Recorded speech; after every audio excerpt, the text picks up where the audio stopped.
What makes fall the perfect season for horror? The air turns crisp, the leaves scatter across empty streets, and every shadow feels like it hides something you're not ready to see. Horror movies don't just entertain this season, they thrive in it. But which ones actually deliver that bone-deep chill? From eerie classics to modern masterpieces, we've lined up 15 films that practically demand to be seen when autumn takes hold. The Witch, 2015. Imagine being stranded at the edge of a forest that feels alive, whispering with secrets older than your ancestors.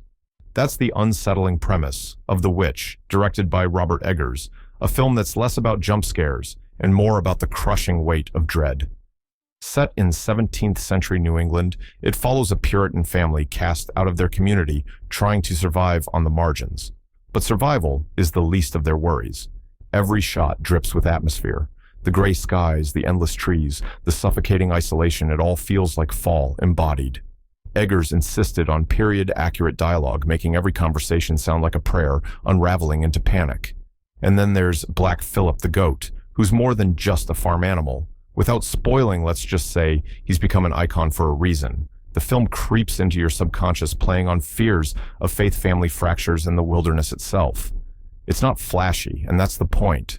The scares are subtle, crawling under your skin, until you realize the film has you in its grip. Watching The Witch in autumn is like lighting a candle in a dark room. You know the shadows are still there waiting. This is one of those movies you don't just watch, you endure.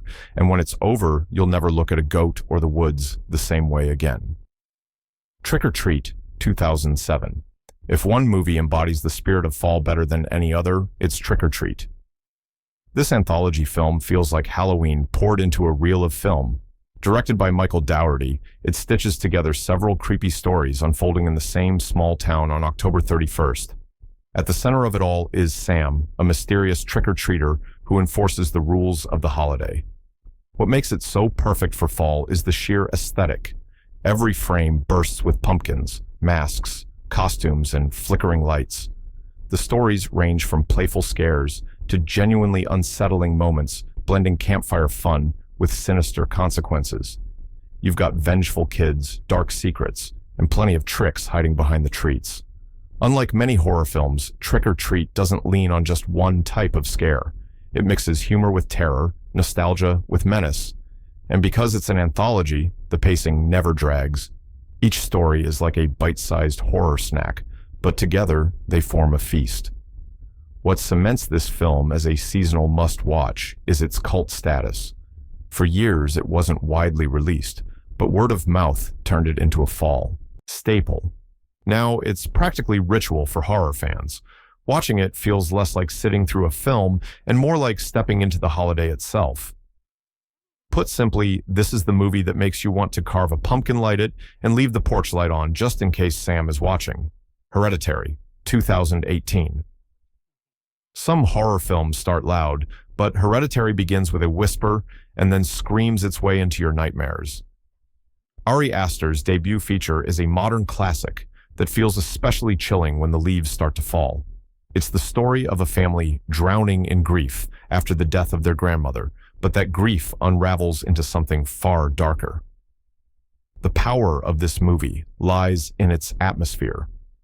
From the miniature dollhouses to the dimly lit rooms, everything feels off balance, like reality itself is skewed. Toni Collette delivers a performance that's nothing short of jaw-dropping channeling, raw anguish, that makes the horror even more disturbing. Instead of relying on cheap tricks, Hereditary builds its terror, slowly layering small details until you realize you've been trapped in its web. Shadows flicker, figures lurk, and every silence feels dangerous. And then, when it finally unleashes its most shocking moments, they hit like a freight train. The movie doesn't just scare, it unsettles. It taps into universal fears of family loss and losing control over your own life. Watching it in the fall only adds to the effect because the season itself already carries themes of change and decay. By the time the credits roll, you're not just shaken, you're hollowed out. Hereditary is proof that modern horror can still feel timeless, and if you're brave enough to add it to your fall watch list, prepare for a film that lingers long after you've turned off the lights. Halloween, 1978. Some movies become traditions, and Halloween is the king of them all. Directed by John Carpenter, this slasher classic didn't just launch a franchise, it created a blueprint for fall horror that countless films have tried to replicate. The setup is deceptively simple. Michael Myers escapes from a sanitarium and returns to his hometown of Haddonfield, Illinois, to stalk babysitters on Halloween night. But what makes it legendary is Carpenter's masterful use of suspense. He doesn't flood the screen with gore. Instead, he lets silent shadows and that iconic score do the heavy lifting. Every shot feels drenched in October. Leaves scatter across suburban streets, kids wander in costumes, and the night air seems to hum with danger. Jamie Lee Curtis in her breakout role as Laurie Strode became the archetype of the horror heroine. And Michael Myers, silent masked and unstoppable, became the embodiment of evil, lurking in plain sight. Carpenter's minimalist direction and haunting synth soundtrack elevate the film beyond its modest budget. What could have been a small thriller became one of the most influential horror movies of all time. Watching Halloween in the fall isn't just a recommendation, it's practically a ritual. It captures the season like no other film, reminding us that sometimes the scariest things aren't hiding in the woods or under the bed. Sometimes they're walking down the quiet street right outside your window.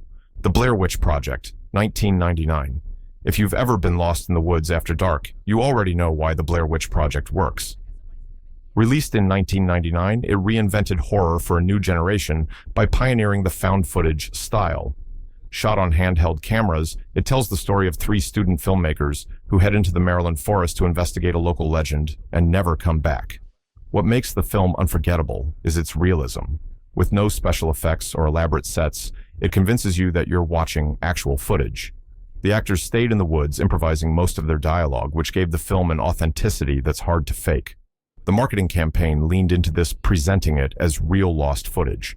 Audiences weren't just watching a movie, they were witnessing an urban legend unfold. The fear doesn't come from what you see, it comes from what you don't. Strange sounds in the night, piles of rocks, stick figures hanging in trees. By showing almost nothing, the movie makes your imagination do the terrifying work.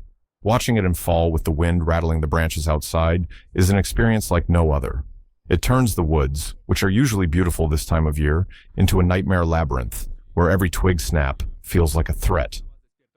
The Blair Witch Project proved that sometimes the scariest monster is the one you never see. And even after all these years, it still makes you think twice about stepping off the trail when the forest closes in around you. The Others, 2001. Some horror films scream at you, but The Others whispers, and it's somehow more terrifying. Directed by Alejandro Amenabar and starring Nicole Kidman, this gothic ghost story is drenched in atmosphere. Set in a sprawling, foggy mansion on the island of Jersey in 1945, it follows a mother raising her two light-sensitive children while waiting for her husband to return from war. But something else lurks in those candlelit halls. What makes the movie brilliant is its restraint. Instead of cheap jump scares, it builds tension through silence, flickering lamps, and the unsettling feeling that someone is always watching. Every sound echoes. Every creak of the floorboards feels like a warning. Kidman delivers one of her most intense performances, capturing the brittle control of a woman trying to keep her world from unraveling. The house itself becomes a character. Its endless corridors and heavy curtains amplify the sense of suffocation. And as the story unravels, it doesn't just give you one twist, it hits you with a revelation that changes everything you thought you knew. Watching The Others. The fall feels natural because it carries the essence of the season, fading light, creeping shadows, and the uneasy awareness that change is coming, whether you like it or not. It's a ghost story that doesn't just scare you in the moment, it lingers whispering in the corners of your mind long after the credits fade. This is the kind of horror you don't forget, because it proves that the most chilling terrors aren't loud, they're quiet, patient, and devastating. It, 2017. If childhood fears had a season, it would be fall, and no film captures that better than it. Adapted from Stephen King's legendary novel, Andy Muschietti's version reintroduces Pennywise the Dancing Clown, a nightmare in grease paint, hiding in the shadows of small-town America. Set in Derry, Maine during the late 1980s, the film follows a group of kids who call themselves the Losers Club. Each of them is haunted, not just by Pennywise, but by personal fears that the clown manipulates with cruel precision. From storm drains to abandoned houses, the scares feel larger than life, but grounded in the raw anxiety of growing up. What elevates it, beyond a simple fright fest, is its heart. The friendships between the kids give the film a warm, nostalgic edge. You're not just rooting for them to survive, you're rooting for them to hold on to their innocence in a world that wants to rip it away. The fall backdrop enhances this duality. Golden leaves and school days clash with horrors lurking under the surface. Bill Skarsgård's performance as Pennywise is unforgettable. The way he tilts his head, his unsettling smile, and his unpredictable voice create a villain that feels both ancient and fresh. The result is a horror movie that balances spectacle with genuine emotional weight. Watching It in the Fall feels right because it mirrors the season's strange mix of beauty and decay. It's a reminder that sometimes the scariest things aren't in haunted houses, they're hiding in the very streets we grew up on. Suspiria, 1977. Few films are as hypnotic or as unsettling as Dario Argento's Suspiria. This Italian horror masterpiece is unlike anything else, and it practically bleeds autumn atmosphere with its bold colors and surreal imagery. The story follows Susie, a young American ballet dancer, who arrives at a prestigious German academy. But almost immediately, she senses that something is horribly wrong. Strange murders, whispers in the halls, and a soundtrack that feels like it's crawling under your skin all combine to create a nightmare drenched in style. What sets Suspiria apart is its aesthetic. Argento paints with neon reds and deep blues, making every frame feel like a fever dream. The violence is stylized and operatic, turning the horror into a grotesque ballet of its own. The soundtrack crafted by the band Goblin is equally important. Its pounding rhythms and whispered chants transform simple scenes into nerve-shattering experiences. This isn't a film that explains itself, it demands you surrender to it. The plot can feel secondary to the mood, but that's the point. Suspiria is about being lost in a waking dream where logic no longer applies.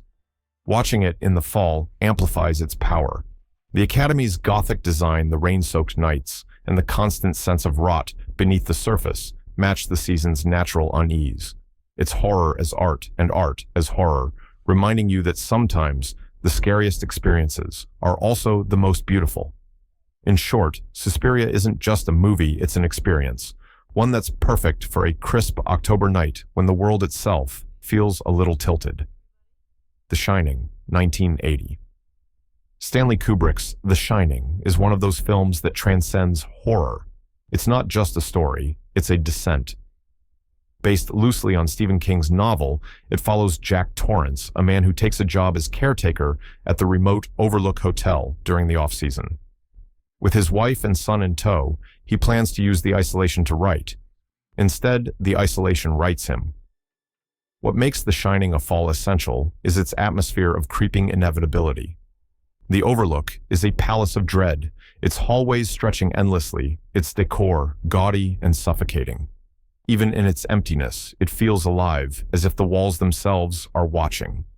Jack Nicholson delivers one of the most iconic performances in film history, balancing charm, menace, and madness. Shelley Duvall's fragile, desperate portrayal of Wendy adds to the tension, while young Danny, haunted by his shining visions, gives the story its chilling core. Kubrick's attention to detail makes every frame matter. The famous tracking shots down the hotel's halls, the eerie twins, the hedge maze, it's all designed to unnerve. Even the score feels like it's vibrating through your bones. While the film's setting eventually shifts to snow, the early sense of autumn decay, the drive up to the mountains, the empty hotel closing its doors, mirrors the season's themes of transition and rot. Watching it in fall feels like watching the world prepare for winter with madness, creeping in alongside the cold. The Shining isn't just scary, it's mesmerizing. It's a film that leaves you unsettled, no matter how many times you see it, and fall is the perfect time to let it in. The Conjuring, 2013. If you want a modern haunted house story that feels tailor-made for October, The Conjuring delivers. Directed by James Wan, it tells the story of a family who moves into a farmhouse in Rhode Island only to realize that something sinister already lives there. What follows is a masterclass in tension atmosphere and carefully timed scares. Unlike many modern horror films, The Conjuring doesn't rely on flashy effects or gore. Instead, it taps into the primal fear of the unknown. Doors creak open by themselves, shadows shift in corners. A simple game of hide and clap becomes one of the most terrifying sequences in modern horror. The farmhouse setting is key. Its wooden beams, drafty rooms, and creaking floors feel instantly familiar, almost comforting, until the film twists that familiarity into unease. You don't just watch the family's fear, you feel it as if you've been invited to stay in the house yourself. James Wan paces the film with precision. Each scare builds on the last, creating a rhythm of dread that never lets up. The result is a movie that feels classic, yet fresh, respectful of horror's past, while firmly modern in execution. Fall is the season where creaky houses and long shadows come alive, making The Conjuring a perfect watch. It's a reminder that sometimes the scariest places aren't abandoned mansions or cursed castles. They're the homes we live in, where safety is supposed to be a given. This film doesn't just scare you, it makes you listen to the silence in your own house with a little more suspicion, and that's what makes it brilliant. Midsommar, 2019. When you think of horror, you probably picture shadows, dark forests, and moonlit nights. But Ari Aster flipped that idea upside down with Midsommar. Here, the terror plays out in broad daylight. Set in rural Sweden, the film follows a group of friends who travel to attend a once-in-a-lifetime midsummer festival. What starts as a picturesque cultural exchange slowly twists into something ritualistic, unnerving, and unforgettable. What makes Midsommar work so well is its contrast. The fields are bright, the costumes dazzling, and the village almost idyllic. But beneath that cheerful surface lies something deeply disturbing. Grief and trauma hang over every character, especially Danny, played brilliantly by Florence Pugh. Her fragile emotional state makes the creeping strangeness of the festival all the more powerful. Unlike most horror films, there are no dark corners to hide in. The horror unfolds in open fields under an endless sun that never sets. This inversion makes the rituals, chants, and unsettling ceremonies feel even more disorienting. The audience can't look away because the movie doesn't allow darkness to soften the blow. Watching Midsommar in fall feels especially haunting. Autumn is a season of endings, and the film mirrors that perfectly: life, relationships, and sanity fraying under forces beyond control. It's not about cheap scares. It's about the slow, methodical erosion of everything familiar. Midsommar is a rare kind of horror. It's beautiful and horrifying in the same breath, leaving you shaken, not just by what happens, but by the idea that horror can live in the brightest places too. A Nightmare on Elm Street, 1984. Sleep should be safe. But Wes Craven shattered that illusion with A Nightmare on Elm Street, a film that redefined horror in the 80s. The story follows a group of teenagers haunted by Freddy Krueger, a burned figure with a glove of blades who stalks them in their dreams. If they die in the dream, they die in reality. Suddenly, even closing your eyes becomes dangerous. What makes this film iconic is its concept. Horror often lives in shadows, forests, or basements, but Elm Street brought it into the one place no one can escape: sleep. The surreal dreamscapes bend reality, making even ordinary things like a bathtub or a staircase absolutely terrifying. Heather Langenkamp's Nancy quickly became one of horror's most resourceful heroines, standing her ground against a foe that can't be fought by normal means. And Robert Englund's Freddy isn't just scary, he's charismatic in a deeply unsettling way. His twisted humor and taunts set him apart from other villains of the era. The suburban backdrop adds to the unease. Quiet houses and tidy streets contrast sharply with the nightmare realm Freddy controls. That tension between safety and danger is what makes the film linger in your mind. In the fall, when nights grow longer and sleep feels heavier, A Nightmare on Elm Street hits harder. It reminds you that even resting your head might not be enough to escape what's waiting. Few films capture that mix of dread and creativity as perfectly as this one. The Ring, 2002. Sometimes all it takes is a videotape and a phone call to wreck your nerves. That's the setup for The Ring, Gore Verbinski's American remake of the Japanese cult hit. Released in the early 2000s, it became a cultural phenomenon that brought psychological horror back into the mainstream. The story centers on journalist Rachel, played by Naomi Watts, who investigates a cursed tape said to kill anyone who watches it within 7 days. What follows is a slow, unnerving descent into a mystery tied to a ghostly child and images that burn themselves into your memory. What makes The Ring so effective is its restraint. Instead of overwhelming you with loud scares, it creates dread through pacing and mood. The visuals are muted, washed in blues and grays, giving everything a rainy autumnal feel. And then there's the unforgettable image of Samara long black hair covering her face, crawling out of a television. That single scene has haunted audiences for decades. The film's impact was massive. It sparked a wave of remakes of Japanese horror films, but few matched the chilling subtlety of this one. The way it fuses investigative mystery with supernatural terror makes it more than just a scare. It feels like a puzzle with consequences too high to ignore. Watching The Ring in fall is perfect. The rain, the gloom, the feeling that something is waiting at the edge of your vision. It all matches the season's vibe. It's not just a horror movie, it's a curse that makes you think twice about turning on your TV in the dark. Crimson Peak, 2015. When Guillermo del Toro makes a gothic horror film, you know you're in for a feast of atmosphere. Crimson Peak isn't about relentless scares. It's about immersing you in a world where beauty and horror intertwine. Set in early 20th century England, the story follows Edith, a young woman who marries into the mysterious Sharp family and moves into their crumbling mansion. But the walls themselves seem to bleed with secrets. Del Toro fills the screen with lush detail. The mansion, nicknamed Allerdale Hall, is as much a character as any human. Its roof leaks red clay that looks like blood. Its halls echo with whispers, and its ghosts appear not just as terrors, but as tragic reminders of the past. The film balances romance with horror, giving it a fairy tale quality twisted into something darker. Mia Wasikowska. Tom Hiddleston and Jessica Chastain bring layered performances, turning what could have been a simple haunted house film into a brooding emotional drama. Visually, it's stunning. The flowing gowns, the candlelit rooms, and the stark contrasts between snowy landscapes and burning colors give it the feel of a moving painting. Watching it in fall amplifies that richness. The season's fading light and creeping chill mirror the story's themes of beauty fading into rot. Crimson Peak may not deliver constant frights, but it doesn't need to. It's a gothic ghost story in the purest sense, one that shows horror can be both terrifying and heartbreakingly beautiful. The Exorcist, 1973. Few horror films can claim the kind of legacy that The Exorcist holds. Released in the early 1970s, it quickly became a cultural landmark, shocking audiences and setting a new standard for what horror could achieve. Directed by William Friedkin, it tells the story of a young girl's disturbing transformation and the desperate attempts of those around her to save her.